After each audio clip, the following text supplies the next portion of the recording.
All right, this is Rudy. It's Saturday, July the 25th. Sean Stoller mailed me another testimony today, a man by the name of Charles Posey. Now, I'm going to try to pick the right picture in Santa Rosa County Jail. It's entirely possible that I picked the wrong Charles Posey, as there were several of them. There's also a Christopher Posey, so I do the best that I can. And Mr. Posey, if you ever want this video or audio taken down, you just say the word. I want to respect your privacy, but it's my understanding when Sean sends me these things that you guys want them read publicly. So that's what I try to do to the best of my ability.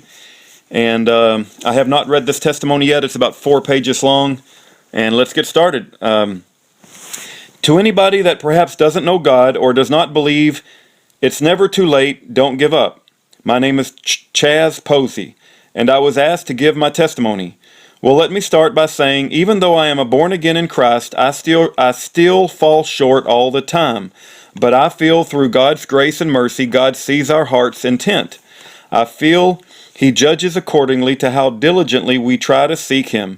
I have a history on my mom's side, strong Christian background. My uncles are Yancey Spencer III, famous Christian surfer, and other uncle is the preacher of Calvary Chapel. These are great men of God. Rest in peace to you, to Yancey. You would think I would have a huge head start in my Christian walk. It actually made me rebel due to my dad's side of the family, when out of 7, including my dad, have all drank or drugged themselves to death, which in turn has made my mom, brother, and I black sheeps of that strong Christian side of my mom's. Back to what brought me to God. Some things happen to some of us that are way too tragic for us to even mention, let alone testify to.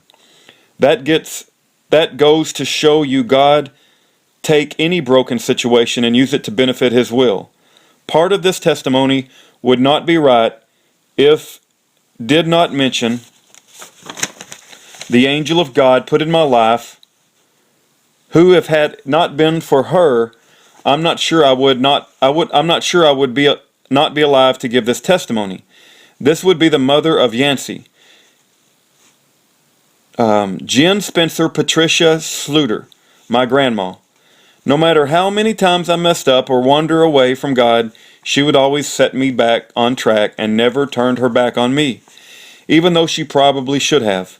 When I was only 18, I met a girl by the name of Jennifer Zepp, who I fell madly in love with. She was 17. I had known her since we were kids, but in the winter of '97, had fell madly in love with her. This being my first love, high school sweethearts, we went to a Christian dance. I can't read that next word. Dance, NECL, I don't know, which was a confirmation how we felt.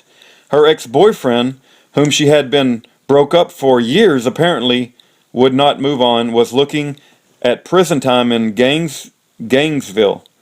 He had been stalking Jennifer and I, but I was always quick to run off. Jennifer was a very sweetheart person. Sometimes it's get hard to read. Jennifer was a very sweet-hearted person, unaware of how far the deep end of the ex had gone, was just trying to let him down easy. He kidnapped her in a stolen car that winter of '97. My first love was missing for a week and a half, when on Christmas Day 2 young kids found the bodies in his truck. From what the police report said, he forced herself on her and she fought back, and the ex pulled a pistol out, shot her 3 times in the head, and then he shot himself. Needless to say, all the Christmas gifts stayed wrapped under the Christmas tree that year and for many years after. Time can have a way of healing you, and having a strong woman of God on your side like my grandma. Fast forward 8 years, I'm expecting my first child, Ivan. had just hit Katrina was on the way and I'm in jail. I had been in and out of several times since the tragedy that Christmas of '97. I found out in jail I was having a little girl. I wasn't supposed to get out to see her born, take her first steps, nothing. This was something I could just not accept, and I don't recommend anybody ever test God, but that is what I did. That is what I did, to never do again, because God's proved his existence to me, and the judge supernaturally let everyone out that day. I get to see my little girl Chaley born, cut the umbilical cord, take her first steps, hear her first words. My grandma was able to have life again because of my little girl. God can move mountains in our lives. It's never too late. It's never too late to seek him or not give up, and I am living proof of that. God is with us. We just have to give our will to him. Chaz Posey.